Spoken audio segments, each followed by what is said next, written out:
and welcome to our Morning Throners podcast. I'm Nelson. I'm Jeff. And I'm Kyle. And we're the fucking Morning Throners. And welcome back to another episode of your favorite Song of Ice and Fire podcast. We are your Morning Throners, and we got Danny 4 on deck. Gentlemen, how's it going? Pretty good. I guess we have to answer this now because somebody said they actually care about us. Sandwich, thanks for looking out. We care about you too, buddy. Good to hear you're doing good. Yeah. Yeah, I'm all right. Hope you guys are all doing well, listeners out there. What do we think of the chapter, Kyle? What happens? What do you think of it? I mean, so it was just like Danny copy-pasted kind of from, what was the last place she was at? Arestapol or something? Astapor. Yep. She's at the Red City Astapor. before, now she's at the Yellow City. Yeah, it's pretty much, she's just next is going to be the Blue City up next, Yeah. you know. No slaves on Danny's watch. Yeah, which I mean, it's kind of good, right? But she's also like, no slaves, but hey, you're going to come and fight more people with me. Like, Yeah. like, I need your sword. And so, I mean, she's got motives too, right? But it's a valiant freeing of slaves, at least. I'm on that side. Yeah, so the short summary, she goes to Yunkai, seemingly liberates Yunkai. And the other thing I mentioned that's kind of like new interesting character, this character Dario. Meet Dario. Weird, You get to meet peacockly Dario. dressed. Kind of like Big Bird, yeah. right? All yellow. All yellow. Like, it was Grey Worm With- or whatever in the... With blue And, shit going on, too. Also, another new character. Yeah, true. Grey Worm. First time we hear him.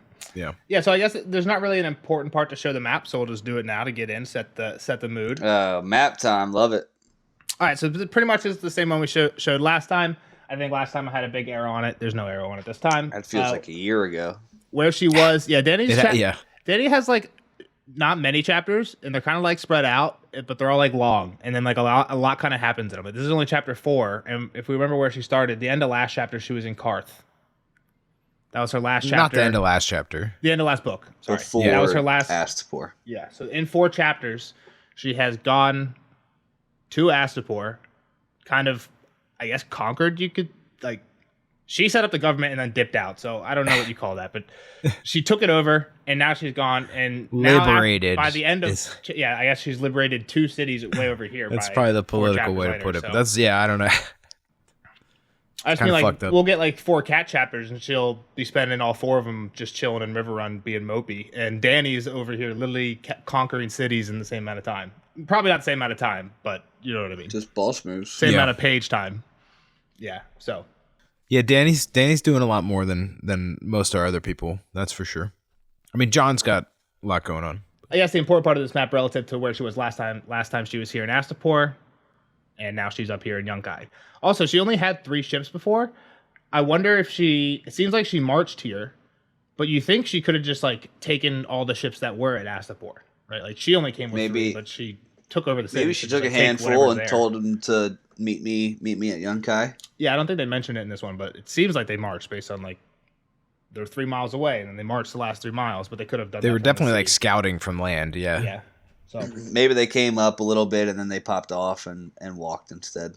and again, just to place this in the whole world, we're over here in Slaver's Bay. It's way east of King's Landing. And for the yeah, people King's- that aren't looking at the map, Yeah. you gotta at least help them That's out. true. That's- Audio, yeah. I mean, I'm guessing on most of the people know fairly well, at least like the general idea of what this stuff looks like. But yeah, so they're still way out there. But yep. Anyone listening to us probably knows this map or might even have a map like Nelson up on his I walls. will. That's true. Which his map does not have Slaver's Bay on it. So I have several maps. He's got 'em all these all over the pictures came place. from maps and walls in different spots. Yeah. okay, so you do have a map with Slaver's Bay on it. All right, Yeah. gotcha. He probably has a map just up Slaver's Bay. I rotate somewhere. I rotate the ones depending on like where we are in the books. Like this one north of the So wall weird. didn't I go up love till it. this one north of the wall didn't go up till we got to That's Clash of fucking Kings. dedication, man. That's how you know he loves you guys. I didn't out need it. I didn't need the Clash of Kings one till or the north of the wall one until we got the Clash of Kings. So All right, so Danny comes up to a ridge, all right, to see the Yunkai host. They've got some people out. I guess it's their mobile military, I guess, in a way. it just seems weird. Like, why would you even send anybody out? It seems like if I'm in a castle, or If you have these good ass walls that the guy is bragging about, why not just chill I near think the walls? Part of it is probably intimidation, right? Like you're not gonna go set up right outside my walls. Like yeah. you're gonna have to come through this. The other thing is like I guess it's not a castle, right? This is it's a city with walls, but that's not nearly as like defensible, I guess, as like a castle. Like if you have a castle, you stay inside, but yeah. I guess that explains it. I mean, there's going to be men on those walls with arrows and oil and makes shit. it harder, but yeah. So pretty much, the army doesn't look as good as Astapor, right? Like they don't have the Unsullied. They got like these slaves that aren't trained in military. It sounds like they're mostly manservants. Slaves. Yeah, sex slaves. Dead slaves. Yep. And then they There's got some 5,000 sellswords, right? Exactly. Two different sellsword companies. And we've heard about one of these before. I think one of the these Second Sons, I believe. I think that's one that Oberyn, right, the new guy who Tyrion just met from Dorne. We heard that he served in one. Yep, Okay. I just checked. This is the one that he served in. Yeah. So we'd heard about that one before. And then the other one is it's called the Storm Crows. And each of them are contributing about 500 men to this 5,000 total force. Dany has about 10,000 Unsullied. There was like 8,000 ready to go, and then she got like the young boys who were like half trained still too. So and then some random cats from Astapor that picked up a shield and pretty a much spear. anybody. She's like anybody that wants to fight for the good cause here. You're welcome to stay with me. I don't even know it's fight. She kind of thinks about like we'll get to it in a second. Well, a lot of them. Then after that, no, I know. I was just saying that's what makes up her army. Oh yeah, is that kind of people. And then she does have a trail of like the city that just is like in love with her because she freed them, and she's like, I don't know how to feed these people. Like I don't know what to do. This is kind of awful that they're following me. And it's interesting to think about because if that was a problem, that problem just got worse because she just added tens. That she said tens of thousands, I think, at one point when they're storming out of the gates to this host of people. That's a lot of people. Yeah. So they can't even feed themselves now. Yeah. So they're looking at this host, and then she wants to ask her peeps. I guess it's just Jorah with her right now, maybe. Yep, I think you're right. She's like, "Yeah, what do you think? Can we win this thing?" He's like, "Yeah, but we'll lose people. We're gonna lose some cats. Won't be bloodlessly." What I kind of don't understand is Dany even thinks it here. Dany says they could win the battle, but it would cost too much to take the city. Basically saying beating the people outside the city wouldn't be that hard, but doing the whole siege and taking over the city, that's where we would lose people by the crossbow people or whatever, right? Which is like a viable option. Like it kind of comes quick at the end of the chapter. They win the battle outside. She rolls up. Lily waits 3 days, like she said, and then the slaves come. Just sits there. You think they might just like not let the slaves out and be like, no, fuck it, we'll take the siege, right? I don't know. That seems like even Dany here is saying that would be where they would lose more people. But I guess just from starvation. Like, yeah, they're starving the Yunkai out, but Dany has as much as if not a bigger Yunkai have food to problem. have more food. They at least have food storage. Probably, Dany's eating as they walk. I don't even know where Dany's finding their food. Yeah, so I just think it would have been interesting. Like, what if they would have been like, all right, well, we'll play this game. Yeah, well, they kind of lose anybody that could fight for them pretty quickly here. So Dany's like, all right, well, let's not fight right now. Bring me each leader separately. I'll meet with them one by one, get a feel for them, see if they actually want to join our side. Yeah, these dudes are just in it for money. I can offer them some stuff here. And she's like, they'll come. Don't worry about that because everybody wants to see my dragons. Yeah, and I'm Daenerys Targaryen. Come on. I'm her. I am her. You are not her. That's pretty much what Mira you bowl a 280. You bowl a 280. It is pretty. I can watch that video and just giggle. All right, so the Unsullied, they get back to their camp. Unsullied are pros at setting the shit up. Everything is perfectly lined up. They're already building a perimeter. They got like a trench dug and shit. Yeah. They're like, we will not sleep in an unfortified camp. Yeah. Again, this is where she's like comparing my camp looks good. The rest of those people, they're just fighting over being guards too. I'm the first guard. I'm first watch. And then everybody just stays. Nobody sleeps in the Unsullied. Everyone's on watch. So we hear about, this is interesting too. We hear about their commander. She made them choose a commander from amongst themselves. And it's this guy, Grey Worm. This is interesting because Dany asked Krasnus in Astapor when they're doing their like dog and pony show of like, oh, let's see this. I guess it wasn't a dog and pony show. Danny was actually like checking it out. She's like, can I select commanders from amongst them? And he's like, no. They have the leadership beaten out of them. You got to appoint people over them. All they know how to do is obey. And the first thing Danny does is appoint somebody. I mean, we don't see much of him yet, but like they win the battle. And they only lose a few people, so like he seems pretty smart too. And she like talks to him here, right? Yep. And Jorah's kind of been like prepping him, and Jorah only has good things to say about him. So yeah. So no, Kyle, do you remember like the naming system? They touch on it here again, how they got their name. They like pulled tokens or something, right? Or like you pretty much pulled somebody's name badge out of the bucket in the morning, and that Every was day who you were. Had a different name, and it was always vermin, like slimy rat, a or worm, or red toad, beetle, rat, exactly, brown poop.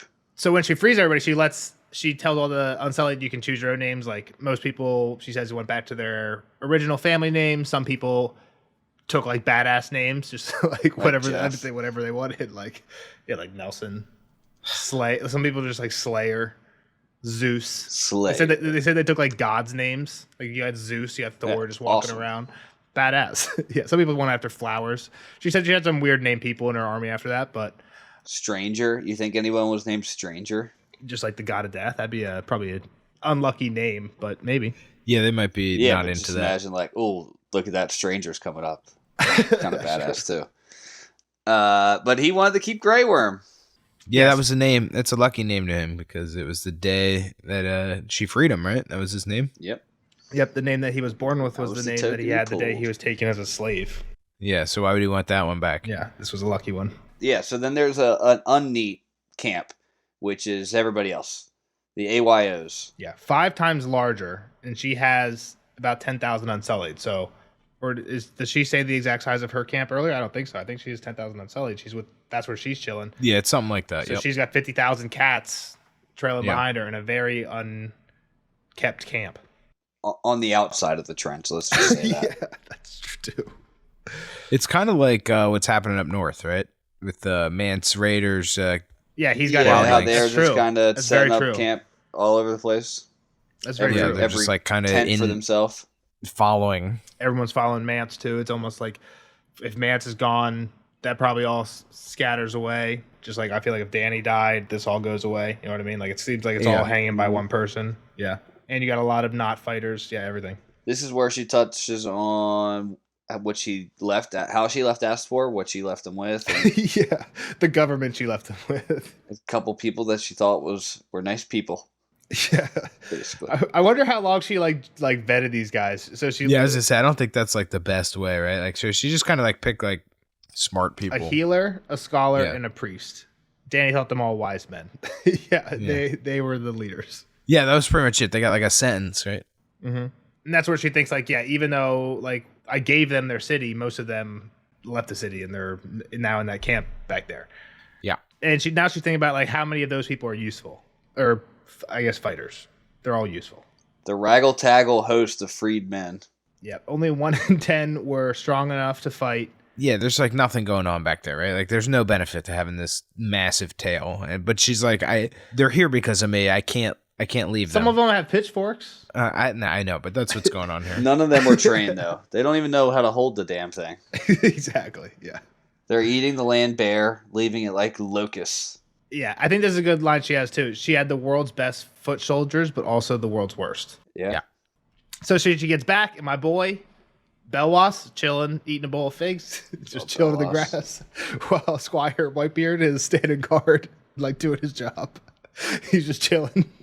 I love eating a bowl of figs. You guys ever have a fig? Just a true fig? Yeah. I don't think I've ever had one. Isn't it just a big raisin? Well, I don't know if it's like a raisin. I like fig Newtons a lot. My uncle has a fig tree. Never had an actual fig. I probably haven't had a fig Newton in years, or they were snacks on football. That's years. Damn. I'm old. They were great. They were great on away games. Just sneak a whole pack in my bag. Sucks that I haven't had a fig Newton on an away game trip in years at this point. Just buy a fucking box of fig Newtons. It hits different. It's not. You don't understand. It's not the same. It hits different in a smelly locker room.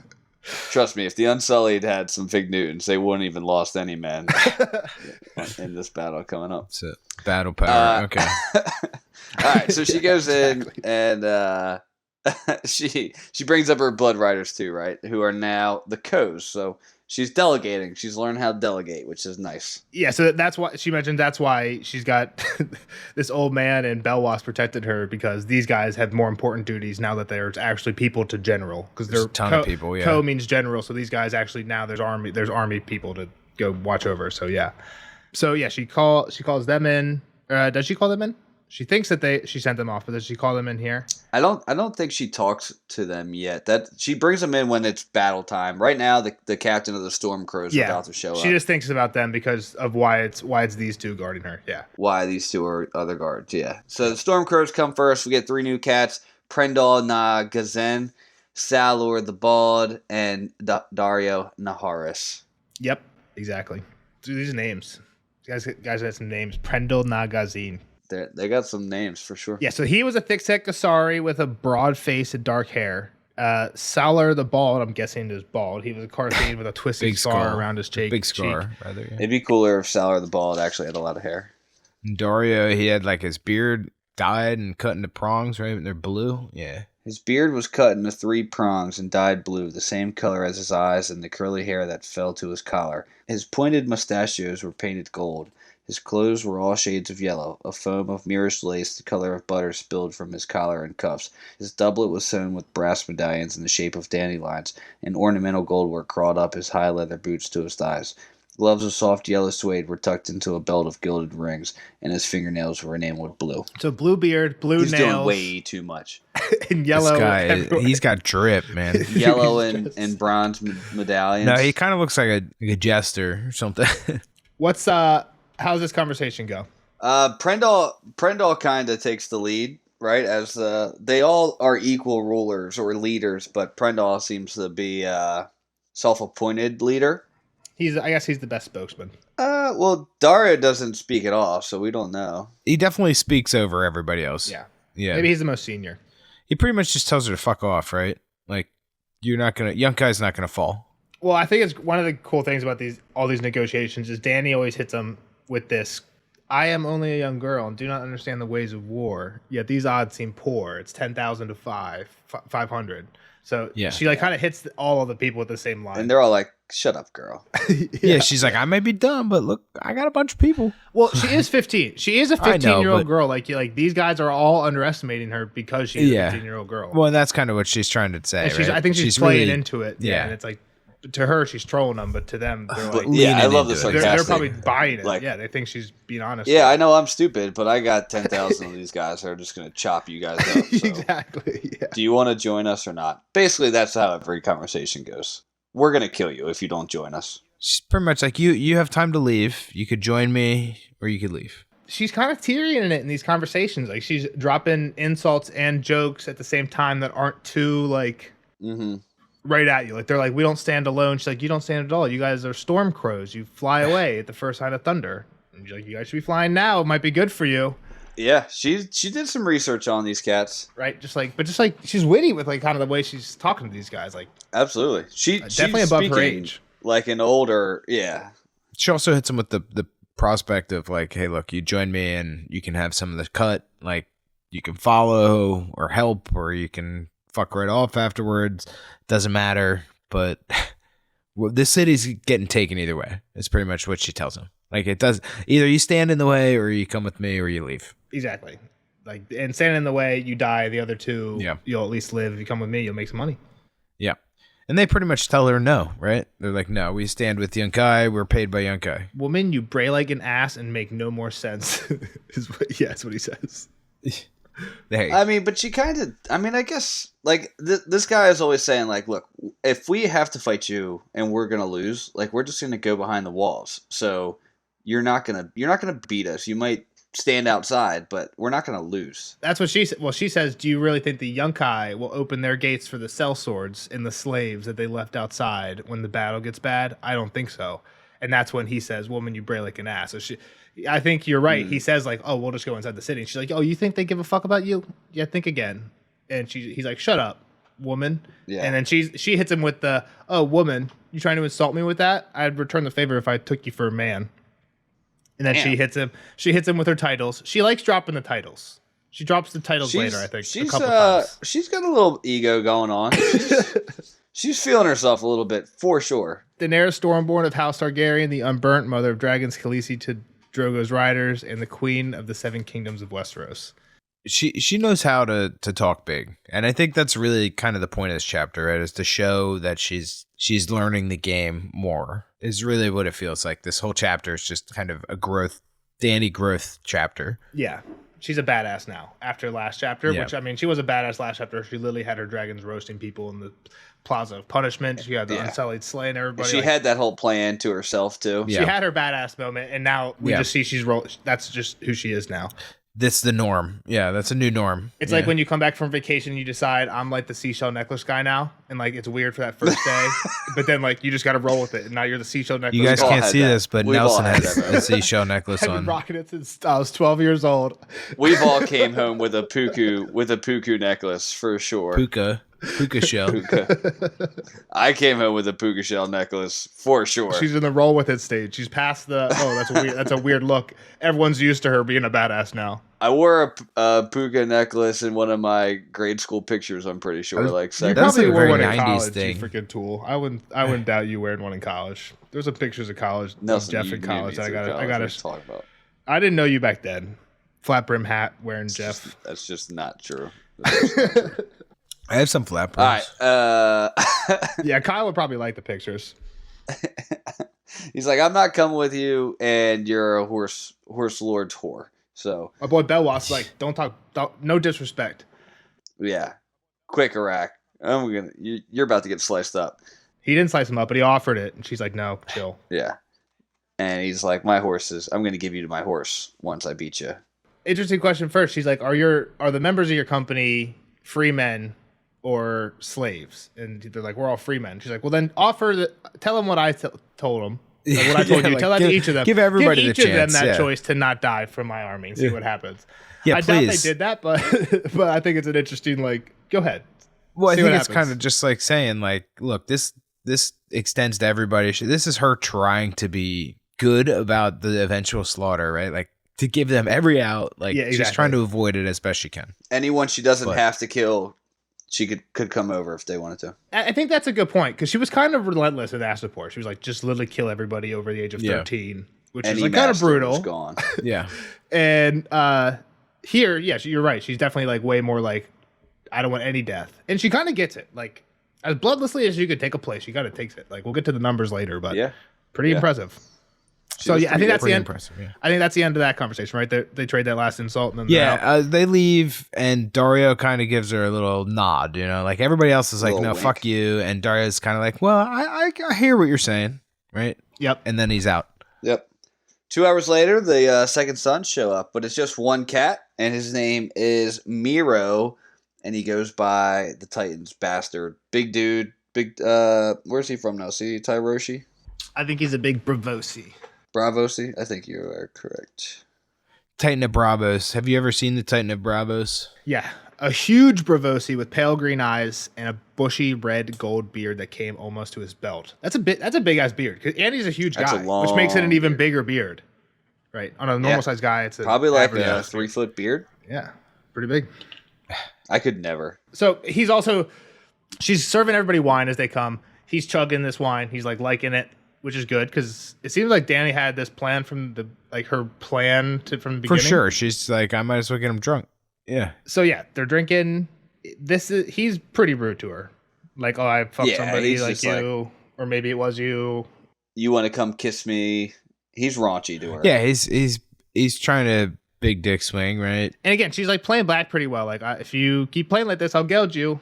And he's like, somebody tried to geld me with their mouth, and a woman tried to geld me with her mouth once, and she's missing teeth, but my sword is as thick and long as ever. The dude is raunchy as shit. This is like some chat room stuff. Also, sword dick pair, like he literally does the sword dick. Yeah. That I always say. Swords are your favorite parallel. My favorite parallel. And she's like, no, if I want, I'll have a unit cut it off after the battle. That's how I'll see it. I don't need you to pull it out for me right now. Yeah, he makes fun of the Unsullied, right, for not being as well equipped as him. Yeah, exactly. When he's like, want to see it? And he's like, no, I'll see it later if I want to. She drops her line on him again. Yep. He's like, the second sons have faced worse odds and won. And she says they have faced worse odds and run. Great little comeback. Another great line. Do you think she had this prepared? She had to, right? They're not off the tip of Well, her tongue. I think she had the cohort line prepared because that's what she hits him with. There's like they ran at cohort with the 3,000 when they made their stand, which is the story we heard about, which is how Jorah convinced them to get the Unsullied. Yeah, I mean that's the history. But then she had to think of that zinger. She's like, I'm gonna say this one. Say what? Fought worse and run like. The zinger, like everyone knows the history, I think, of what happened, but she's like, how can I really drive that nail home? Oh, yeah, but I'm saying she knew she would play that line with that fact, right? She needs the history fact to play that line. That's what I'm saying. So, but you're right. I think you're right. She was in her room the night before scribbling like one-liners, Spider-Man quips. You think she like planned out that sentence exactly? That's kind of advanced. I do think. No, I think, but that line maybe it comes after the history lesson. Maybe it comes before. She didn't know, but that's what I think she was doing. Is just trying to learn the history. She had that line in the chamber ready to go. I'm a believer of that. Basically, the dude's like, "Look, I can't fight for you. I got paid by these people." She's like, "You can give it back. Yeah, you can just dip." I don't know if we ever mentioned it. They call him the Titan of Bravos. Did you guys say that? Yes, I did. Yeah, a little bit. You said he was the Titan of Bravos, and then asked me where he was from. That was after that was how I found out. I said he was the Titan's bastard, not the. Oh yeah, Titan's bastard. He does call himself the Titan's bastard. Yeah, the Titan's bastard does not drink alone, Khaleesi. Yeah. Yeah, and later when that's right, because I'm looking at this in my notes. When she tells him like, "Oh, you can just leave," and he says, "Have you ever seen the Titan of Bravos? It has no tail to turn." So. It seems like he's named after the Titan of Bravos. Do we know what that is? No. We might have heard it before, but I don't remember or not. So it doesn't really matter. Yeah, I don't. Jeff doesn't know either, so I don't feel dumb. Jeff knows. This I do know. I'm just playing. Okay. Playing possum. It doesn't really matter, but Jeff knows it. It's easier if I fake like I don't remember. Have we heard it before? I think we probably. It doesn't matter. There's a big statue in Bravos. That's all it is. There's a big statue. I've never been to Bravos. I know, but it's like there's two things about Bravos. There's the Titan of Bravos and there's the Iron Bank. That's like the two things about Bravos. So he's like, all right, let me consider your deal. I will take it back to the Second Sons, but we would really like to enjoy some more wine. Can you give us a keg or two? He's like, shit, take the whole truck. And also interesting, where did this wine come from? Like Danny doesn't really care because it all. She took it all from Astapor. Yeah, so. She's drinking good. Yeah, at least for now, until she runs out of the Astapor wine. She's giving away wagons at a time. Yeah, well, they all serve the purpose. Whitebeard's like, yo, dude's got a bad reputation. Don't trust this cat. Yeah, because she's like, promise me you'll drink to my health tonight if I give you this wine. He's like, deal. And Whitebeard's like, yeah, they'll drink to your health tonight, and then they'll literally try and kill you tomorrow. Rape you in the morning. So, I mean, I kind of thought the whole play here, like it kind of seemed like that was the plan, right? It was to get him fucked up, and that would be a problem somewhere along the way. Well, she says it pretty quick, right? I guess they meet with the slave. They meet with the slavers. I mean, even before that, though, when I'm like, oh, she's getting him drunk and she's giving him this big thing of wine, like, of course she's trying to get these guys ruined for battle tomorrow. Off their game a bit. Yeah. We'll get to it a little bit too with his next guest, but like she flirts with like the dishonor, right? Like she attacks at night. She says like, "Oh, I'll get like tell me your answer on the tomorrow," and then she attacks at night. Even Jorah, who's like sold slaves before, was like, "Whoa, I thought we said we are gonna give him tomorrow." She's like, "I did. I didn't say shit about tonight," which is a little bit. It's a little bit sneaky. You know what I mean? Technically, at midnight is the next day. Yeah, she waits till midnight. I guess you're right. Yeah, she's kind of like, well, that's their problem, right? I don't know. Like, who cares? Yeah. So I mean, I see what she's doing. Makes sense. It works. So, Jorah also agrees that with Miro's leadership of the Second Sons, that they almost have as bad of a reputation as the Brave Companions. That's right. Yeah, we hear that. We hear their names come out of here. So and then, sorry, Kyle. No, I was just gonna say, pretty much everybody ends up leaving and tells her to fuck off. Essentially, nobody's on her side for sure. Well, yeah, we got one more leader popping through. Yep. Well, then the Yunkai dudes come in, right? Yeah, so there's a lot of people here, but there's only really one we hear anything about. Grazdan Mo'Araz. Yeah, Grazdan Mo'Araz. And this is funny because when Danny met with all in the top room pyramid at Astapor, when she met with all the slavers, she says that like half of them were named Grazdan. And then here we are. She's meeting with a slaver from Yunkai. Another Grazdan. Named Grazdan. Yeah, what was the reason behind that, Nels? I think there was a guy, Grazdan the Great, who was like one of the like really important guys from Old Gis or something like that. Yeah. So everyone just names their kids tradition. After him. At least all the rich family members do. Yeah. Gotcha. So he's like, he comes in like a big deal. It kind of reminds me of like 300 when the guy gets brought in like on a Xerxes. The people they're carrying him in. Because these guys all have the weird, crazy hair, right? So she says there's helmets are twice as tall as their head to fit their crazy, wild style hair. That's this guy. They had to make special helmets. Yeah, exactly. I also think that like she kind of like thinks about how badass she is when she's like, he had a white smile like Krasny's did before Drogon burned his face. Yeah, why did she have to drop that part? She could have just said like Krasny's did. Yeah. Not anymore. Drogon did fuck up Krasny. Melted. Fuck that guy. Yeah, melted his face off. And his toga was fringed with gold. Yeah. Remember they had the whole he's like looking pretty hierarchy. sharp. The thing about the Masters of Slavery Bay is that they're all ready to get off the bus. They got their best gear on. Well, this is the other thing we didn't mention yet. It doesn't really matter, but I'm going to be mad because I'm probably going to get it wrong. The Yunkai, so what were the people from Astapor called? The Masters. They were the good masters of Astapor. And I think these guys are the wise masters, right? That's what they go by. Is that right? Yeah. I think that comes up here. It's like one of her digs to him. It's like, if you're that wise, then you would not fight me type of thing. Yeah. And I think they called the ones in Astapor the good masters, and these guys are the wise masters. I mean, of course they're going to like name themselves something like honorable, right? Like you're the slave masters. But the harpy has something different, right? That's like the only difference is like the color of the bricks of the city. Yeah, we still had like chains and shit, right? One had a chain, this one had like a collar. Yeah, it's like the same idea, like slavery. Yeah. Slavery's cool is the idea of both these cities. Yeah. So he's like, listen, this ain't asked for. This is Yunkai. You're not taking us over like that. And we don't really want you to even try. So here's 50,000. I got a gift for you. 50,000 gold marks.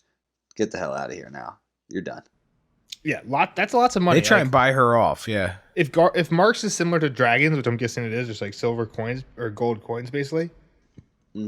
50,000 gold dragons in Westeros is a ridiculous amount of money. Is that the biggest amount of money that we've heard so I think far? Edmure offered 10,000. Or no, Edmure offered like 1,000 to yen or something, or pesos. Like, I mean, it could be like, You're right. It could not be 1-to-1, but they're both gold coins, it seems like. So they got to be somewhat comparable. They could be way smaller. It's just matters of weight, right? I think these numbers are right, but they might be wrong. I think Edmure offered 1,000 gold for Jaime's return. I think Cersei Tywin offered 10,000 for Jaime's return. Yeah. They're crazy. offering 5 times what Tywin would pay for his golden that's what I'm saying. son. Maybe they're not worth 5 times as much. You're right. The gold might. We don't know the conversion, but I'm assuming it's could be comparable. shittier gold. Could be or it could be more plentiful. No, you don't have the conversion rate ready for Marks the Dragon right now. Yeah. I don't know if that exists. But do you do any homework for this podcast? If it exists, I'll be ashamed. If it exists, someone tell me about it, and I'll be ashamed. So pretty much, she says, "No, I don't want your money." Yeah, I'll give you 3 days. Yeah, the one thing I want to say about this conversation is she has the dragons fry him, not him, but like it could have been him. At him. How did she know it's not going to be him? I feel like she. She just says the word, right? Like, they have that plan already. They were like, "Hey, when I say it this time, don't burn him. Burn his little. Just burn him a little bit. Make him dance a little bit. Yeah, shoot the drapes behind him, right? Like with the Dracarys is all about the tone. If you say it really loud, that means burn him all. If you just kind of say it, it's just like scary. There's inflection to the different burns. I was gonna say, he says, "I say you are mad." She says, "Am I?" Dracarys. So that's what I was gonna say. Is like I didn't think about this till now, but I see that in my notes. Have you guys seen Hancock with Will Smith? It's been a while, but yeah. You know how every time someone calls him an asshole, that's like his trigger. That's his trigger. Yeah. It kind of like Yellow in Back to the Future. Like you can't call Marty McFly Yellow or you're getting into a fight. You know what I mean? It's chicken. It's chicken. Well, in the old one, it's Yellow, right? Because it means the same thing. Yeah. In the Back to the Future one where he goes back in time. I guess you're right. That is like 2 or 3. But like I wonder if that is like mad for Dany because they called her dad the Mad King. I wonder if like, oh, you don't call me mad. That's her trigger word. Yeah, because then she's like Hancock. You gonna call this mad? Fireball. Like, call me mad one more time. Call me an asshole one more time. That scene is crazy. We'll drop it in the Discord for you if you haven't seen it. Yeah, we'll drop it in. But yeah, so he starts burning. Jorah, who throws the water on him? Someone gets him out. I think Belwas, my boy. Oh no, it's Whitebeard. Whitebeard puts him out, and he shits himself. I always thought soiled meant shit too. Can it mean pee as well? Yeah. He just he shit himself. I was thinking that too. I thought it meant shit, but I figured pee would actually probably be more obvious here.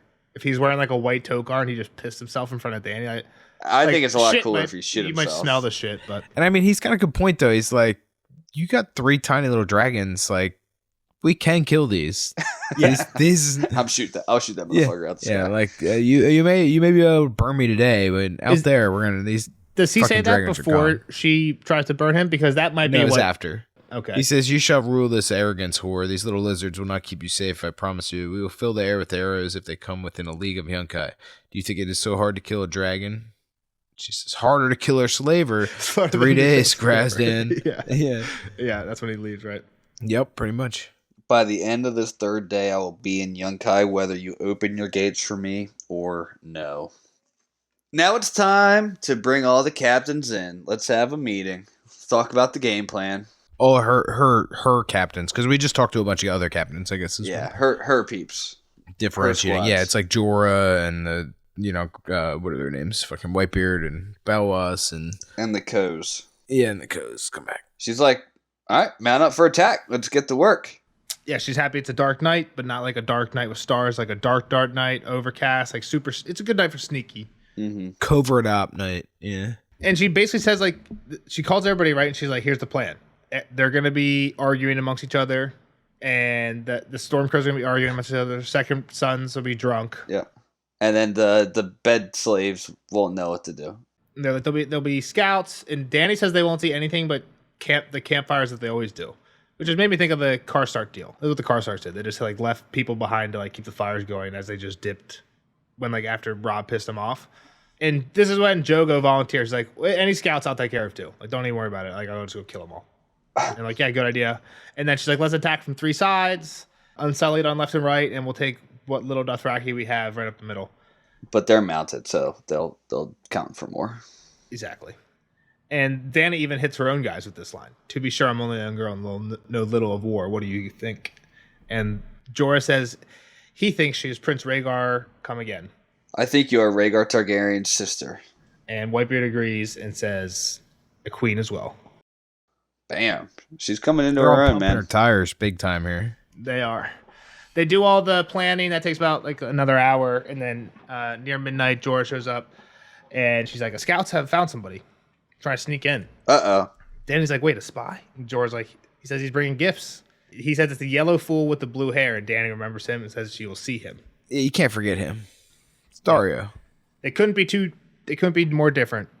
He was Tyroshi fair, lithe, graced with flowing locks, smooth-skinned, and made a peacock look drab, and Jorah was swarthy, brawny, balding, hairy, and dressed plainly. Yep. Here he wasn't. Well, he had a big cloak over his craziness because sneaky mission. Obviously, just put a cloak on. Do you think his what was it? A black cloak was just for him to be able to sneak around. That's his invisibility cloak. This actually makes me laugh because like after the last season, The House of the Dragon, there was a meme where like there was a few characters who like did do sneaky time every once in a while, and literally the only disguise they ever did was wear a cloak. Like put a cloak and a hat on. There was like a cloak, and like if you see this character in this cloak, they're up to no good. Basically, just like, kind of the Game of Thrones nighttime disguise. Just put a cloak on, you'll be good. Put the hood up. If you put your hood up, they can't tell you. Yeah. So. All right. So he comes in. He says he'd bring gifts. And he's got a gold tooth, kind of like the guy from Home Alone. She's like, "What are you gonna give me, or what are your friends gonna say?" Yeah, and he upends the bag. He's like, not much. Yeah. And their heads come out. Yep. Dumps them out, yeah. It's kind of gross. But the dragons like it. It's a quick little bedtime snack. Yeah, dragons go out there right away to eat that shit. They're like cooking them up and eating them, yeah. And she's like, did you do this? He's like, of course. And she's like, why? He's like, because you're so beautiful. And she's like, because I love you. Well, and he's like, and fuck those guys anyway, right? Like they were idiots. Like Prendall talked too much and said too little. Salar picked his nose as if his snot was gold. Yeah, it's definitely a reason to kill somebody. Yeah. Yeah, she's going over all his like gear. He fancy, but had seen hard wear. Salt stains on his boots. His shit's fraying. He's got these crazy blades, an airlock on one hip and a stiletto on the other hip. Their hilts were both like golden women naked. She's asked, "Do you know how to use those blades?" And he's like, "Yeah, I kill people, eat good food, and have sex. Fuck a good woman every day. And if I don't, then I don't count it a good day. And there's been a lot of good days. Trust me." Too many to count. If I tried to tell you every person I killed, we'd be here for too long. Exactly. Yep. Yeah. So this guy seems. Danny likes him. She likes his his swag. She seems pretty legit, right? Like he showed up with the heads of her, like the people in the way. Like, he's got two heads. He's got. I was gonna say we haven't seen anything, but that is true. That does prove something. We haven't seen anything. He just brought a sack with some heads in it, man. I meant like we haven't seen him actually fight yet. He brought a sack with some heads in it. You're right. That's what I'm saying. I agree with you now. Anybody that comes in with a head like means business.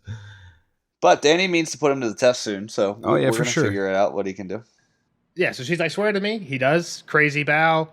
Not kisses her toes, but he's like bowing the whole way down to the floor. He's going over the top with that. Yeah, for sure. He says, my love is yours, my blood, my body, my songs, you own them all. I live and die at your command, fair queen. She's like, just fucking live. I just want living and go fight. Fight for me tonight. Go fight tonight. Help and me Jorah's out. like, whoa, what? Really? Already? We're letting this guy just like join the ranks? Which is like, I think is a fair point by Jorah. Like this guy is like over the top. He's like, I pledge my life to you. He just walked in with the heads of his like commanders. His last two boys are laying dead, getting eaten by the dragons. That's fair. Right now. Like, there's got to be a contract he signed somewhere. Like, this guy got Jaime Lannister on her potentially. Got to be a little cautious, I guess. Yeah. Yeah. It's not a knight, just a sellsword. They don't have any honor. Which is even worse for his honor. Yeah. So Jorah kind of speaks back about it while he's still in the room. And she's like, just don't let him fight. Like, it's okay if he joins us. Just don't let him fight. Just keep him under guard tonight. Yeah. Make somebody watch over him. And kind of to Kyle's point, Danny's like, look at those. That's all the proof I need. He's good. Like, trust me. Look at the heads on the floor that the dragons are and burning. she has another good point about Jorah, too. Like, everything he says is like, just don't trust him. Don't trust him. Don't trust him. Don't trust him. Don't trust him. I don't give about him. Don't trust him. Like, if Daria was the double crosser, like, what would he have done? Like, why kill these two? Let me say, this is probably the last dude that I would trust. Daria. He seems crazy, but he did show up with these heads. Yeah. But you're right. Yeah. Like, what would be his motive? Like, what would he gain? I don't know. The dragons, I think, is the only thing. Does he join? There you go. That's true. Yeah. Okay. Kill her, take the dragons. I feel like that is a fair thing for Jorah to be concerned about. That's all. Which is pretty much what he was concerned about with the other people she complains about, with Pyapri and Zaro. So you complain about all these people, like, they all wanted your dragons. They were all trying to trick you or manipulate you into getting your dragons. He's got a point to be paranoid, but he is a little overly paranoid, too. He's a little jealous. For sure. I mean, he tried to kiss her, right? Yeah. And she even says that here. And she's definitely more weirded out about it now than she was when it was happening, which is good. Good to hear. Yep. She does think of some betrayals, Nels. Exactly. She thinks of, she reminds him that the loyalties are uncertain. She thinks that she'll be betrayed. Does she say this or does she think it? She says that she'll be betrayed twice more. He brings us the storm crows and he has blue eyes. She thinks that. She likes his blue eyes. Exactly. So this is the other thing. Is like she definitely has like kind of a crush on this guy, which is like you have to assume is clouding her judgment a little bit, right? Like playing into her decisions.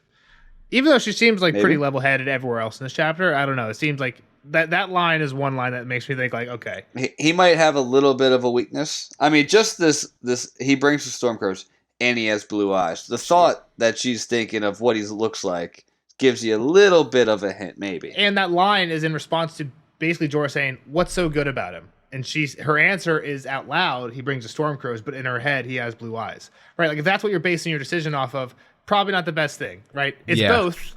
Doesn't mean much. Shouldn't mean much. The blue eyes really shouldn't have any effect on it, right?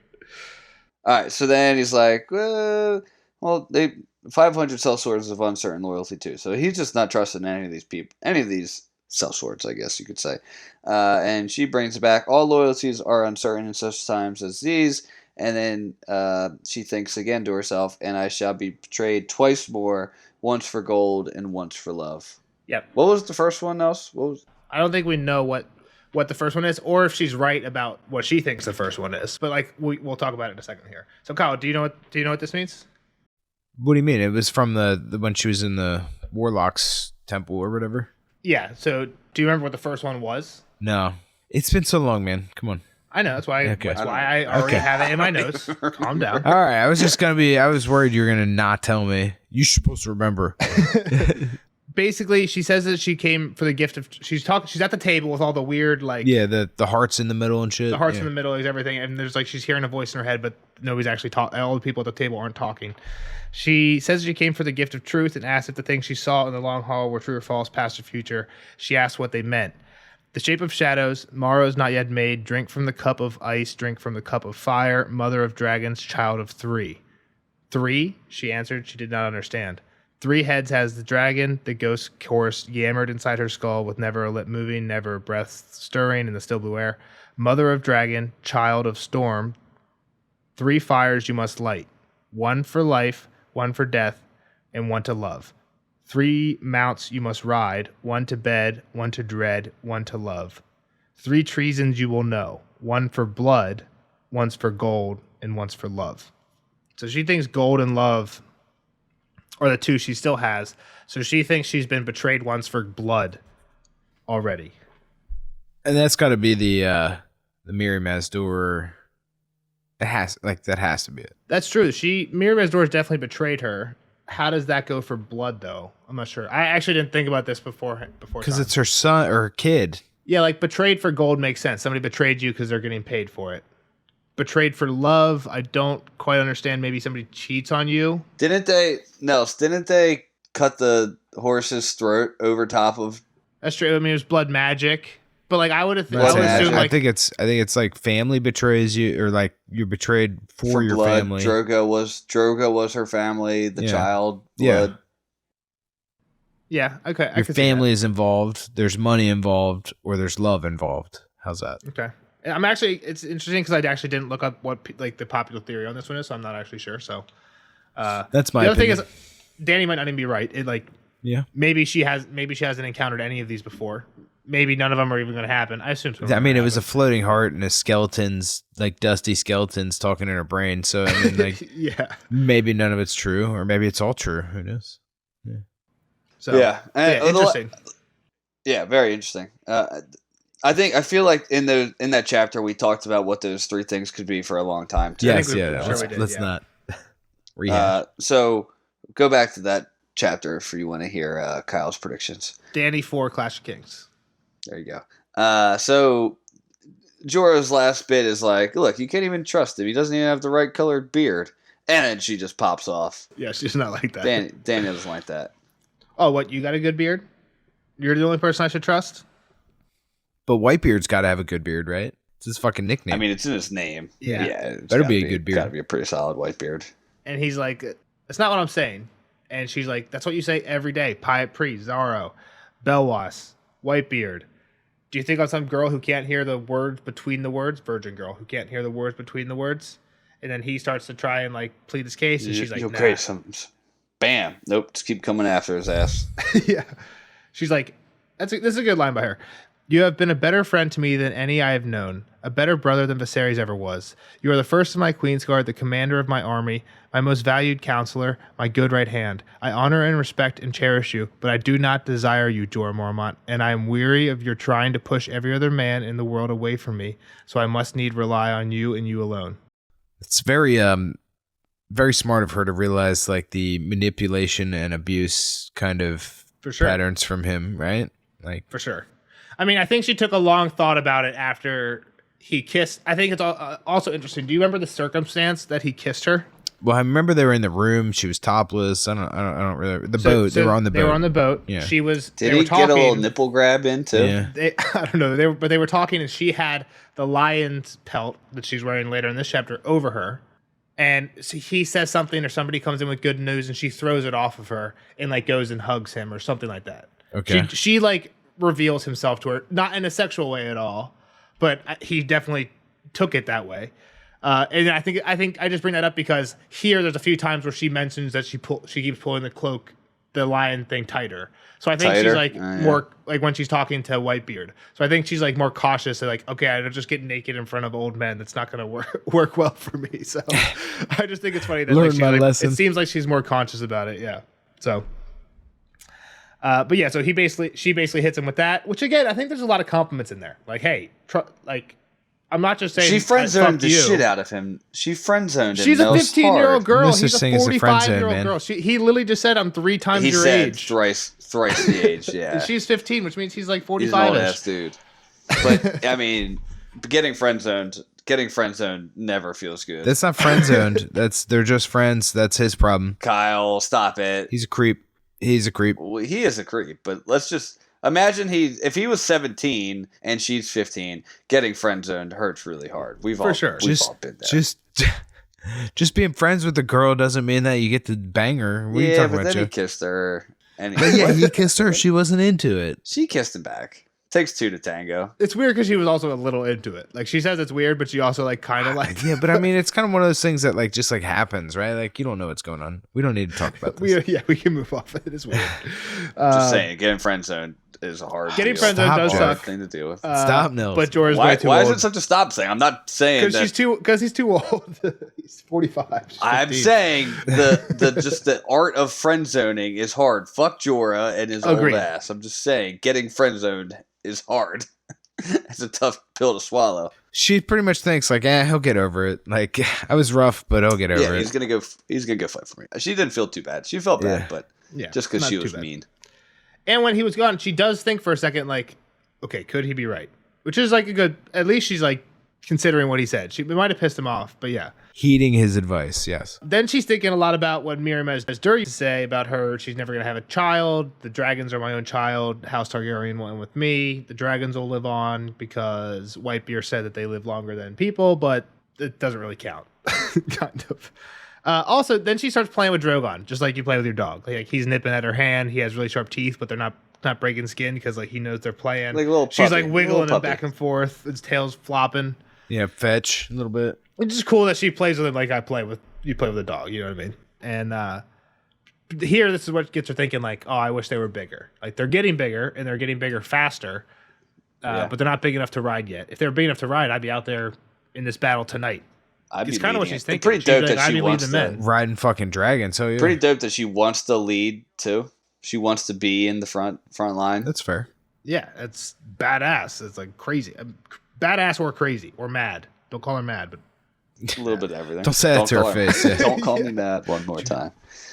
All right, so she's just chilling while the battle happens, and she's like, "Oh, I need some company." She already got a back rub, right? The back rub didn't work. Offered a lullaby. She's like, "Nah, I want to hear stories. Bring in Whitebeard." Yeah. Is it Arstan or Artson? Arston. Arston, get your ass in here. Tell me about my brother. I heard he was really good. He won a lot of tourneys. So she says, I like the story you told me last time about my brother, how he decided that he wanted to be a warrior. Do we remember that story? No. He read a book. As a young boy, the Prince of Dragonstone was bookish to a fault. He was reading so early that many said Queen Rhaella must have swallowed some books in a candle whilst he was in her womb. Rhaegar took no interest in the play of other children. The Maesters were awed by his wits, but his father's knights would jest sourly that the Baelor the Blessed had been born again. Until one day, Prince Rhaegar found something in his scrolls that changed him. No one knows what it might have been, only that the boy suddenly appeared early one morning in the yard as the knights were donning their steel. He walked up to Sir Willem Darry, the master-at-arms, and said, "I will require sword and armor. It seems I must be a warrior." So that's the story that Dany likes. So she's like, dude decided to be a warrior? Tell me about it. Tell me about all the tourneys he won. Yeah, I've heard so many things about him winning tourneys. That's what Viserys told me. Like, he was just champion. And yeah, Arston's kind of like, he's like, ooh, right? Like he pulling on his collar a little. He was pretty good, but he's like, he wasn't into it. I'm not in any place to say that his grace was wrong. Talking about but Viserys. he wasn't into tourneys, right? Is really what it comes down to. Yep. He was no doubt good, but he didn't love it like Robert or Jamie. He wasn't in it for glory, didn't seem. He'd rather play his harp. He wanted to play his harp. Yeah. Exactly. And she's like, he must have won some tourneys. And he's like, well, there was one that he did really good in. It was a Storm's End. He was pretty young. He unhorsed Stefan Baratheon, who's Robert and Stannis' dad, Lord Jason Mallister, who's an older guy in Rob's army now, so he's probably just a younger guy at this time. The Red Viper of Dorne. Yeah. He's the one he's the one that showed up. Yeah. The one with Tyrion. A mystery knight who ended up being Simon Toyne, the chief of the Kingswood Outlaws. Which we also know about, right? Yep, who I think this is before the Kingswood Outlaws. Okay. He was a knight and then became an outlaw? Because I was looking up who would have been kings in the Kingsguard at this point. Because that's who, all we hear is one of the Kingsguard won. So I was looking up if Jaime would have been in, and he wasn't.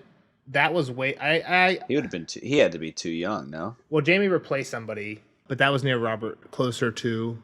No, that was near the Kingswood stuff, because Jaime got knighted during the Kingswood stuff, and then I guess he got entered into the Kingsguard later than that.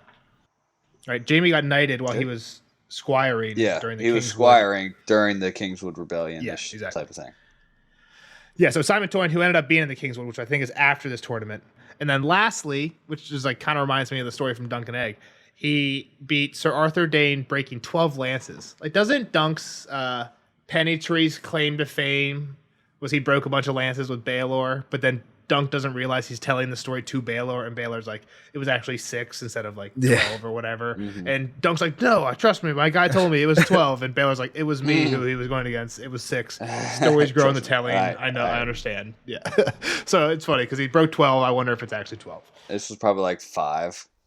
That's Arthur Dayton, who's a badass. But yeah. And Danny's like, well, so he won, right? And he's like, no, actually, sorry.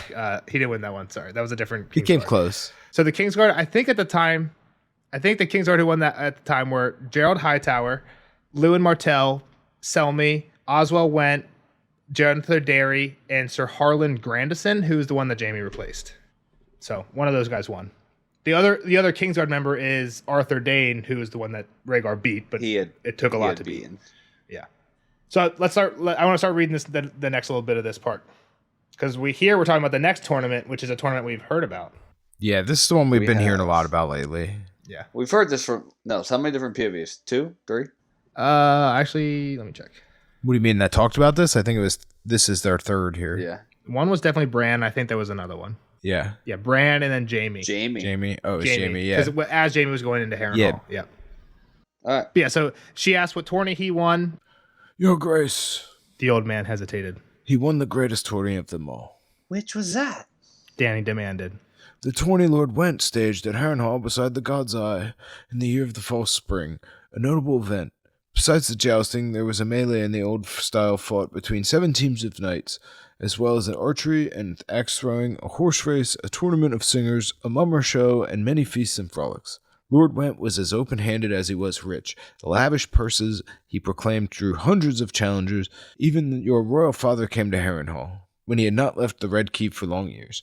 The greatest lords and mightiest champions of the 7 kingdoms rode in that tourney, and the Prince of Dragonstone bested them all. But that was the tourney when he crowned Lyanna Stark as Queen of Love and Beauty, said Danny. Princess Elia was there, his wife, and yet my brother gave the crown to the Stark girl, and later stole her away from her betrothed. How could he do that? Did the Dornish woman treat him so ill? It is not for me to say what might have been in your brother's heart, your grace. The Princess Elia was a good and gracious lady, though her health was ever delicate. Yeah, all right. One thing that's interesting is Danny knows some of the story. Mm-hmm. Viserys, right? She says Viserys had told her. Yeah, she asked for this story, right? Or about this story. Yeah. And Viserys blames her a little bit, which was... yeah. It's all her fault, which I never even thought of or remembered now. So, I mean, I guess it makes sense in like the history of the Targaryen line. I mean, this is interesting, and I could probably talk for too long. We've been going for too long, so I don't want to linger on it. But I could talk for probably like 10 minutes about that part alone, where she says you were born too young. She says you should have been born a girl. And the gist of what I would talk on is we've heard that the reason Stefan Baratheon, who's Robert and Stannis' dad, died was because he was sent to Volantis to find a Valyrian heritage wife for Rhaegar, because Aerys was having trouble finding a wife for Rhaegar, and he wanted like one of the pure bloodline. So he sends Stefan off to find one. Stefan sends a letter back saying, I can't, but I found this awesome fool, the smartest fool you've ever seen in your life. They come back, drowned. That's where Patchface comes from. Patchface is the only person that lives there. But it's just interesting that like Rhaegar was in there. What we've already heard about Rhaegar having a wife dilemma. So it kind of makes sense that Viserys blames. It seems like a ridiculous thing to blame her for, and it is. Like you can't blame Dany for not being born earlier, but like there was a way. Then he would have had somebody to marry. That's even weirder, right? Yeah, that's a Targaryen way of thinking. No, so first time we've heard of something of Elia's health being delicate. I think so. Yeah. Yeah. So that's weird. Detail. Like I don't. And Not weird, but like she must have some sort of disease or something, right? Like, exactly. Something going on. Something's going on. Which kind of makes that story more fucked up. Like, oh, my wife has cancer. Time to start shopping around. She's ugly now. Yeah. Oh gosh. like, come on, Rhaegar. Just wait it out, bro. All right. So the other part is that that's a single man that I guess Dany asks right? like, yeah, I'm single. Dany's like, well, did Elia not make him happy? And Whitebeard's like, he wasn't really known to be happy. He kind of had this broodiness about him. The doom was always coming around. Melancholy and sense of doom. Goth dude. Yeah, and I want to read this next little quote too. So, he was born in grief, my queen, and that shadow hung over him all his days. Viserys had spoken of Rhaegar's birth only once. Perhaps the tale saddened him too much. It was the shadow of Summerhall that haunted him, was it not? Yes, and yet Summerhall was the place the prince loved best. He would go there from time to time with only his harp for company. Even the knights of the King's Guard did not attend him there. He liked to sleep in the ruined hall beneath the moon and stars, and whenever he came back he would bring a song. When you heard him play his high harp with the silver strings and sing of twilights and tears and the death of kings, you could not but feel that he was singing of himself and those that he loved. What of the usurper? Did he play sad songs as well? Arstan chuckled. Robert liked songs that made him laugh. The bawdier the better. He sang only when he was drunk, and then it was like to be a cask of ale or 54 tons or the Bear and the Maiden Fair. Robert was much... Bang. And they get cut off. Dragon starts screaming. Horses. But this is interesting. Dragons acting like dogs again. I don't think we've heard about Rhaegar's birth before, and we don't really hear too much about it here, but he was born in grief. The shadow hung him over him all his days. And she says the shadow of Summerhall that haunted him. And he says yes, but that was the place he loved best. Well, what are we taking from this, Kyle? I don't know what the fuck Summerhall is. It's a place. Yeah, but what is it? All we've heard about this before is we've heard about it twice. Robert won 3 battles here during the rebellion. Okay. And at one point, Stannis tells somebody that Melisandre's going on about we need to make a dragon from stone. And Stannis is like, we don't want to do that. Anytime Targaryens have ever tried to hatch dragons, it's always been bad. And then he mentions Aerion Brightflame, who's the guy who tried to drink wildfire, and Summerhall. But all he says is Summerhall. So that's like all we know. All right. Well, it seems to be important to Targaryens, and I guess, and that's why he's going there. But I don't know, man. I don't know anything about this. I don't understand what's happening here. I know. I'm just kind of like connecting pieces for stuff that, again, we've read very far apart. Okay. Stannis thing actually wasn't too far apart. It was probably maybe like 5 chapters ago, but for us, that's still over a month. But, yep. So then all of a sudden, horses showed up. Jorah pops in with some good news. Yeah, I thought it was a young guy or something showing up, but it was just her own men coming back. Yep, good guys are back. Yeah, we won. Everything went exactly to plan. Easy as shit. Yeah, yeah. We only had to kill. Fight us. They only had to kill 200 people, and only about 12 of them died. She asked what about the young guy, Grazdan, and Marrow, the Titan's bastard. Marrow got away, but they're hunting him. We got guys out. Don't worry about that. And Grazdan went back to give the city the 3 days. Yeah, he pretty much flipped. He was already on his way back. Yeah. Tail between his legs. Yep. She's like, keep everybody we can. If enough of the Second Sons join up, keep the whole group intact. And then the next day they go, set up camp right outside the city, and just wait for 3 days. And the doors open, and here out come an outpouring of slaves that just keep on coming. And one of them calls her Misa as they walk by. Misha. Yep. Misha. What's that mean? Mother. And then they all start chanting it. Dany smiles and waves, and that gets everyone to start chanting. She is pumped, man. Like, she's like running through them and shit. Like, yeah, then she gets fired up. Yeah. And Jorah tries to stop her. She had dreamed this before, right? Yeah, Jorah tries to stop her, and she says, I remember the dream from the House of the Undying. They won't hurt me. This is basically like Don't worry, I went back and found the dream from the House of the Undying. I got it. It was actually like the very last vision she saw at the House of the Undying. 10,000 slaves lifted bloodstained hands as she raced by on her silver, riding like the wind. Mother, they cried. Mother, mother. They were reaching for her, touching her, tugging at her cloak, the hem of her skirt, her foot, her leg, her breast. They wanted her, needed her, the fire, the life. Dany gasped and opened her arms to give herself to them. So this is a true dream in there then, because like, I mean, it's pretty spot on. Yeah, I didn't realize that, but yeah, that's exactly that Almost dream. a vision. It also makes sense because it's kind of crazy for Dany. Like, all her guards are trying to hold these people back. Like, yes, she likes all these guys. She's trying to save them. They called her mother. She thinks back to the whole Miriam Door. You'll never have a living child. She's like, oh, look at, I just had 10,000 I have all these children. This is great. Yeah, this is my legacy. Yeah. That's pretty much what she decides here. But still, riding into a mob like that is... Yeah, it's dangerous. Seems dangerous. Yeah. And Jorah's like, what the fuck are you doing? Like, they're trying to, like, touch her, and they could grab at her, and then That's true. They're grabbing at her boobies. Even in the dream, they're grabbing at her boobies. Yeah. But she's like, yeah, I've seen this already. Don't worry. I know I'm going to be good because I've seen this thing. And this is a pretty spot. A lot of the visions in that place were... Close. Not weird. Very clear like this. This is the longest one, too. It's like multiple sentences. Most of them were like... Well, one was like Rhaegar playing a harp or something, I thought. Rhaegar playing a harp was in there at one point. I don't have that one ready, but you gotta give me a heads up if you want me to get specific quotes from How to Die. It's a big chapter. Sorry. All right, Kyle. What are your thoughts? Do you have an idea of where we're headed? I mean, I think she just found her new meaning here, and she's gonna go around and do this a little bit more. It's Slaver's Bay. It's not just two cities, so. But we want her to go to Westeros. Yeah, she's building her army. There's slaves everywhere. We can't play this game forever, Dany. Building her army. They're not useful. She gained nothing useful in this chapter. She gained more mouths to feed. No, she gained some of those sellswords. Bed slave soldiers? I don't know. I don't know, man. I don't know what else to say. That's my opinion. I think that's her new honorable path, but I don't know if it's a sustainable calling is my point. Okay, that's fair. I'm telling you what I think is going to happen. It's what's next, Nelson. Shut up. Okay. It's what his prediction for next chapter. Fine. Jeez. Okay. Well, we'll see Kyle in the next one. For Arya, it's probably a lot, like 8 or 7. 6? Jeff said 5 at the beginning, I think. It's Dany 4. I don't know. Dany 4. Dany okay, 4. yeah. Arya. Yeah, Arya. I don't know the Arya. 8. Yep. We'll see Kyle in the next one for Arya 8. See the rest of you guys in the spoiler section. Bye. Later, nerds. Spoiler alert! Spoiler alert!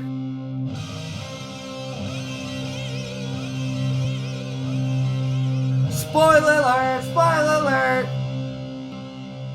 Bye, Kyle. Thanks for hanging out with us. See you on the next one for Arya 8. Now, on to the spoiler section. Jeff? Wow. Do you have anything you want to talk about? Yes, I do, right off the bat. And it's a shame that none of you that have been listening during the non-spoilers will know this, but Nelson dropped maybe the biggest spoiler of the Morning Throners pod. I'll cut it and play it right now. Yeah, so she asked what tourney he won, and then he starts with Your Grace. I'll be the narrator, because I've been talking a lot. You guys can do, one of you guys be Selmy, one of you guys be Whitebeard, one of you guys be Dany. It just played. The fans have already heard it. You know, like the really famous podcasts obviously have like they take what we're doing in video and then turn it in like TikToks and shit for like the extra views. I don't know if you. Yeah, I mean we've done a few of those. We have a few shorts. I plan on getting back to it, but it takes time. Yeah, but we don't film our face when we. Oh, we don't have our face. No. We see each other, but we're not screen recording. But like, if you could have screen recorded my face when you said "sell me," that would have been a good one. Yeah. Yeah. So explain what you're talking about. So we're going through reading the second quote, I believe. Yeah, you're right. And Nelson's like, "All right, Kyle, like pick it up here where sell me starts to, Whitebeard, like." Yeah. I'll be the narrator because I've been talking a lot. You guys can do, one of you guys be Selmy, one of you guys be, where is it? Whitebeard, one of you guys be Dany. I feel like I got back on it pretty quick, and he Kyle didn't even was notice. So what I think what saved you is he was looking for the quote. He was looking down, at his book instead of seeing my reaction, and you had just said Selmy because he was in the list of Kingsguard, Kingsguard, which that kind of, when you said the names, it kind of perked his. I don't know if you saw him. He kind of like perked up, did like see that, and but he didn't thought say about anything like, about it. And it's just curious, like on the second read through now, like my first read through, like I wouldn't have thought twice about it. Like, how the fuck's this guy know so much info? Yeah. But this guy's got a lot of detail. Yeah, I mean, while we're talking about it now, I'll mention this. What is one of the points I had? Selmy is the one that wins that tournament. Selmy's the one that beat Rhaegar. So he's like, no, the honor went to another Kingsguard. It was him. Yeah. That's why he didn't say who it was. That's what I was thinking. For the same reason that I didn't even. When I was going through the list of Kingsguard, I realized this after the fact. I literally said everyone's full name except for Barristan. And it was just because I'm always afraid to say Arston. Because Arston is just Barristan without the first part, without the B-A, without the B. Right? Isn't there an I? And an I? There's an I in there, but it's close, you know what I mean? So I'm always afraid to say Arston because I'm afraid I'm going to say Barristan. So I always just catch myself and say Whitebeard. There's so many names there that you can just cover yourself like, oh, shit, I misspoke. Sorry. Yeah, exactly. And I just said Selmy, so if he said anything about it, that's what I was going to go with it. Luckily, he was looking for the page. I don't think he noticed it at all. But you're right. That would have been a good visual to have because you and me were both like, I saw I looked up to see if you looked, because when I say, if I ever say a spoil, I always like, the first thing I'm afraid of is like, what if Kyle didn't hear it, but Jeff is making a ridiculous face right now that makes it obvious that I said something stupid. So I look up, you were making a ridiculous face, but Kyle was like buried in his book. So I was like, okay, we're good. I like kept looking because I knew. I real quick gave you like a look like, while you were sipping your whiskey. I kept making my big eyes because I saw Kyle was down. Some little minus text. Yeah. Yeah. I had to give you a minus there. We all get them every now and again. All right, let's start it up now. So I'm just gonna let you. I'm gonna let you cook on this one because I know you got all the details. I think that first one, that Barristan's one that wins that tournament, is really cool. Yeah. He's like, oh no, that honor went to another knight of the Kingsguard. He's like, that honor went to fucking me. I beat your brother, bitch. Yeah, I beat that motherfucker. Which is curious because he's so badass. Barristan's like such a great fighter.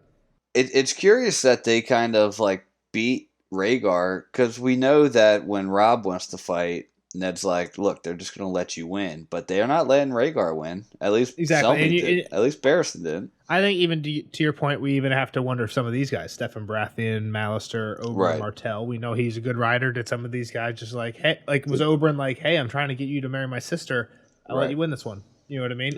Yeah. It's very possible. We know that's how things work. And some people could have threw, but Barristan doesn't throw. Yeah, Barristan the bold. He won't do that. So... First off, Miro. We meet Miro, the Titan's bastard. Big dude, big beard, red hair. Next chapter, he's the one that tries to kill Dany. Dany decides, I'm going to go right after the slaves again. That was fun. I'm going to do it again and see how my people are doing.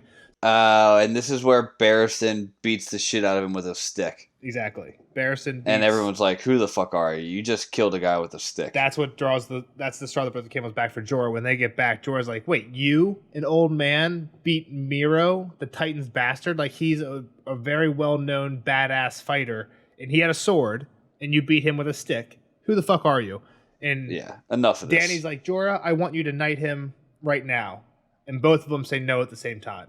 Jorah's like, no, I would never knight someone like this guy. And Arson's like, I'll never have someone like him knight me. My lady, I've already lied to you. I'm Barristan Selmy. I'm already a knight. Like, I will never be knighted by somebody. I'm literally a knight, and I'm the goat of knights. Jorah's been ratting on you, which was like, again, just such a great chapter. Yeah. And even at the beginning of that chapter, I said it last time, Belwas pops off. That's where Belwas kills the champion of Marine. So how does Belwas do it like Dario and just like throws a dagger at a horse, or does he? Doesn't Belwas always? He makes a show of it. Exactly. He makes a show of it. He always lets him get cut. Doesn't he always get cut? Isn't that his thing? He dodges the horse a bunch, and then I think he rolls and cuts the horses. So he literally just dodges the horse a few times, like to make a show of. And Danny's even like, "What's he doing?" And Jorah's like, "He's a pit fighter. He's a gladiator. Yeah. He doesn't. He's putting on a show. He's putting on. He doesn't want to do it quick. Exactly. Like he's like the guy from. He's literally like the getting gladiator. The crowd invested. Have you ever seen? No, Gladiator with Russell Crowe.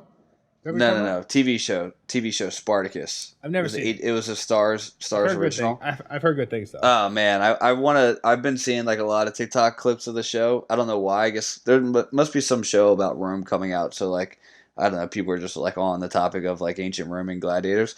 But Spartacus season 1 and 2 is such a good show. Do you see that meme going around where it's like people ask your boyfriend how often do you think about the Roman Empire? Yeah. You see that meme going around? I saw that. I think Danny brought it up to me. It's pretty funny. Like all the time. I like actually. I probably actually honestly think about the Roman Empire maybe like once every month or two. Is that a thing dude. that all guys think about the Roman Empire about? Have It's not to. like I don't mean, like dig sure. into a book, but I'm like, when did it start? When did it end? Like who killed you? Like how did that all actually work? Like I'll figure it out one day, and I just like go on my business. But that probably passes my mind like every once or 2 months. Is that a thing that actually happens, or is that a meme that and I am a weirdo? I mean, I feel like it's just something that got we might be just entertained by. Like me and you both like mythology too, right? Like I used to love like Greek and Roman mythology, and part of that has to be because Gladiator is such a great movie, though. Gladiator's a great movie. You know, football kind of reminds you of like today's gladiator sport. I've been like actually like looking into like I feel like is Marcus Aurelius? That's Roman. He's Roman, right? He's like Greek Roman. He's Roman. He was he was a general in the army. Well, in Gladiator, he's the guy who frees the gladiator's master. Do you know what I'm talking about? You know how in the Gladiator, Russell Crowe, the guy who buys Russell Crowe, was once a gladiator who got freed? And that's I think he got freed by Marcus Aurelius. Okay. I think. I'm not sure about that. But anyway, you might have that guy names at one point, that guy tells Russell Crowe basically how he got freed. He's like, I won my master a lot of money. Because the crowd loved me. Yeah, the crowd loved me. Win the crowd. Win the mob, I think is what he says. That's what Belwas is doing. Belwas dodges the horse, dodge. And I think the way it goes is he does like a front roll into the horse and cuts off the horse's leg with his Eric. Mm-hmm. And then the guy falls off the horse. Then he one-to-ones the guy, lets the guy cut him once, and then kills the guy. And then he goes like, Whitebeard, bring me liver and onions. yeah, I do remember that. So yeah, we got a good Danny chapter next time. It'll be stacked. Getting back to this one. Hold on, it's so funny that the greatest knight ever just is like accepting being a squire to this gladiator. Yeah. So good. So Miro, we see him next chapter. He's the one that tries to kill Danny. He gets fucked up by Belwas or by Whitebeard. Doesn't last long. Barristan. Interesting. They're all drinking wine, right? Everybody that comes in. My next point. Everyone that comes in, Danny offers wine to.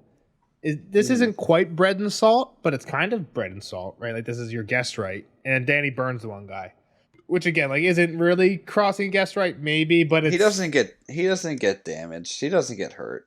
It's borderline. Nah, I disagree. If someone did that to Rob, we wouldn't be. There was no meat. There was no meat offered. Meat and meat. Yeah, you're right. That's the thing. It's like you need the food. Yeah. Next thing, Mad Danny.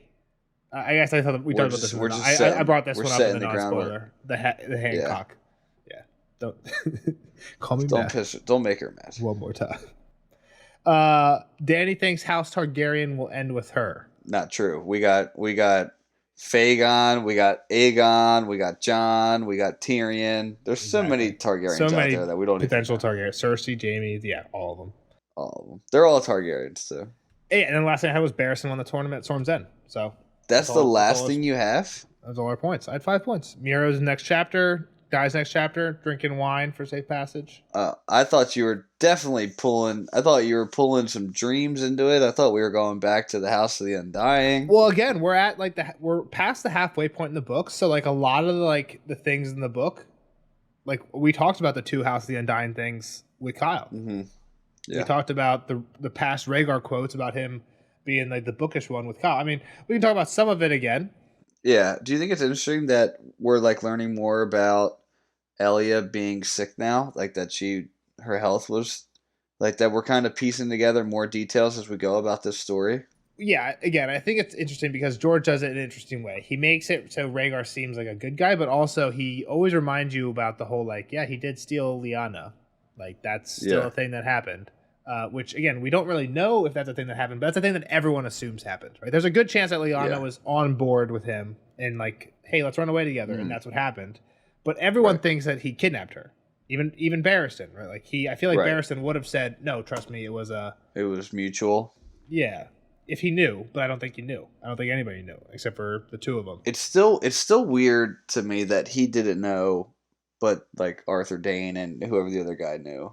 Arthur Dane and Oswald Went were Kingsguard, but they were really good friends of Rhaegar. They were just like personal friends. They grew up together. I think.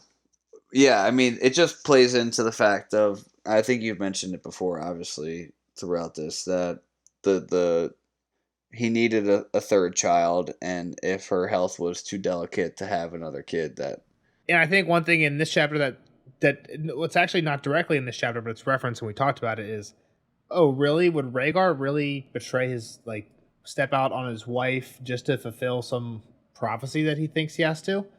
Well, how did he become a warrior? He thought he was going to save the world. How did he become a warrior? He was literally a book reader, and he's like, you know what? Right. I read something. You know what? I got to do this. Yeah, time to be the guy.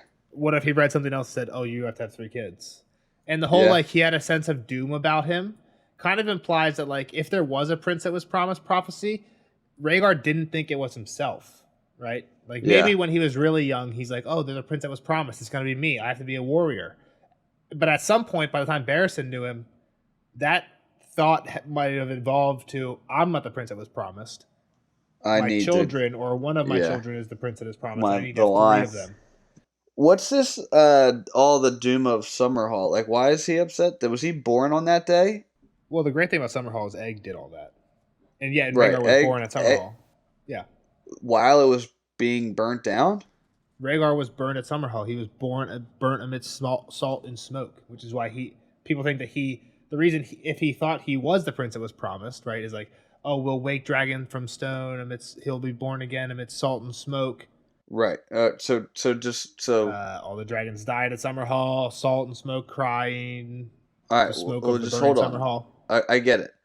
Egg burns down Summerhall, and then Rhaegar was born? Egg had gathered a lot of the Targaryens, including Rhaegar's mom, who was pregnant with Rhaegar at the time. Everything starts burning. Dunk saves Rhaegar's mom, and then she gives birth to Rhaegar, like, right outside. Like, she starts going into labor when shit starts going. Like, Egg didn't try and burn Summerhall. We don't know what happened. Yeah. Right. Presumably, Egg didn't try to burn Summerhall. Something went wrong. Dunk saved the day, but he was born on that day. The day that Summerhall burned, he was. Yeah, like picture Dany going into labor as soon as they're trying to save Drogo. Yeah. Rhaegar's mom goes into labor as soon as Egg starts his ritual for whatever the fuck he's trying to do to rehatch dragons. She goes into labor. Rhaegar's burned. I can't wait for the next Dunk and Egg book. I know, but it'll be 9 more till we get to Summerhall. I'm actually really pumped for a Dunk and Egg TV show. It's one of those things, like, if they released a few more Dunk and Eggs before Winds Winter, I'd be okay with it. But again, my theory is that we're not going to get Winds Winter till it's all done anyway. So it's like, that might be a ways out. Give me something for now. But I don't know. Yeah, but I think this is cool. There's a lot of, like, callbacks to last stuff. We're definitely getting more info on Rhaegar. Like, we've heard his name a lot, but, like, we're getting, like, paragraph or 2 dumps of important information about him. Yeah, of people that knew him and spent time with him. Exactly. I think it's, like, to your point, it's interesting Kyle hasn't asked, how does Whitebeard know this? Yeah. Or even, like, had thought about it, like, man, this guy knows a lot of info. Yeah. I think it'll be really cool next chapter when we get to tell Kyle, or when Kyle figures out it's Barristan, and we get to be like, oh, he was the one that won that tournament. That's why he knows Valyrian. That's why all this stuff. Yeah. Yeah. You better stand pat, because it's in 180 pages, so. Yeah, it's a long one. See you guys in about 10 weeks, and we'll be talking about this again. It's a lot of chapters, too. You know the best part about it, and else, too, coming up, just because I peered ahead, because, like, wait, because you had told me, maybe you were like, oh, the next Dany is going to be when they find out about... and I meant the next one after this one, but you thought it meant this one. Yeah, I thought it meant this one. I'm like, wait. Yeah, you texted me disappointed. You're like, wait, we still don't know who Barristan is. I almost thought I spent the whole night reading the wrong chapter, taking notes, and I was like, oh, shit. No, yeah, I got you. Yeah, because you texted me, I was like, oh, no, Jeff was disappointed or, confused. We talked about my spoiler. You spoiled something too. It wasn't big, and again, I think we talked too much about it that Kyle was confused. I don't even know how we would have cut it out of the non-spoiler the way we talked around it, but I didn't spoil anything. He said something about the Titan of Bravos. I said, have we heard about that before? I'll check and see if we have. I did spoil this, and I was like, damn. And you're like, this looks cooler in the books. I just told Kyle that we're going to Bravos, basically. I even gave you an out, too, because I was like, you're like, this looks, it looked cooler, it looks really cool in the show or something like that. And I was like, Kyle's like, I guess we're going there. And I was like, We saw it in House of the Dragon, and you were like, "Wait, did we?" And I was like, "Come on, Jeff, I just gave you an out." Yeah. And then Kyle just at that point, Kyle seemed confused, so he honestly might not have known what we were talking about. And then we just moved on. So I mean, yeah, I was not a big as spoiler. well. Someone goes to Bravos, or we get a flashback of Bravos or something. It's not a big spoiler. Have we heard it before? I think we probably. It doesn't matter. There's a big statue in Bravos. That's all it is. There's a big statue. I've never been to Bravos. I know, but it's like there's two things about Bravos. There's the Titan of Bravos and there's the Iron Bank. That's like the two things about Bravos. The Titan of Bravos is dope. It's a big statue. Yeah. We'll get there. Sounds like. Well, we saw it in House of the Dragon. Oh, fuck. What? Did we? Come on, Jeff. I just gave you an out there. What? Okay. All right. I wasn't listening to Jeff, so seriously. So if he said something dumb, I didn't hear it. I swear. I think I do know what Nelson's. I'm picking up what Nelson's putting down right now. So I am not. So we're good. Don't worry. Just move on. All right. Here we go. So. But yep, we'll see you guys in the next one. Arya. This has to be when Arya gets taken by the Hound. She runs away at the end. I'm sure something happens in the beginning, and she'll run away at the end and get taken by the Hound. What I was gonna say, just because we have a bunch of Arya, it's like Arya, Cat, Arya, somebody, Arya, like it's all. But there's a couple Arya chapters. Riverlands. They're kind of like narrowing in on the Red Wedding, right? We're probably not going to get any more Johns, any more Brands, any more Dannys until Red Wedding. It's all going to be Riverlands stuff. There's some Arya chapters that are about 4 pages long. Oh, really? Yeah, I'd have to, because I peered through. There's a Samwell. Have we had a Samwell in a while? Sam? There is a John in there. John. Sam Cat. will be White Tree. Sam will be him meeting Cold Hands. 686 to 692, 6 pages. What? That's not this Arya. It's the next Arya. I think that's 2 Aryas, and then I think there's another one. Listen to this one: 706 to 710. Well, what's the chapter in between those? Cat. That's the Red Wedding. Cat. Yeah. Yeah, that's the Red Catelyn. Wedding. Catelyn. What's 7. the first line of that chapter? What's the first line of the Cat chapter? The drums were pounding. Yeah, the Red Wedding. The Red Wedding. they're pounding the reins of Castamere. Arya, the feast tents. The feast tents are behind them now. They squished over wet clay. She's already out. She's gone. Yep, that's. How far? So how many is that? How many chapters is that about? Would you guess? 7. Okay.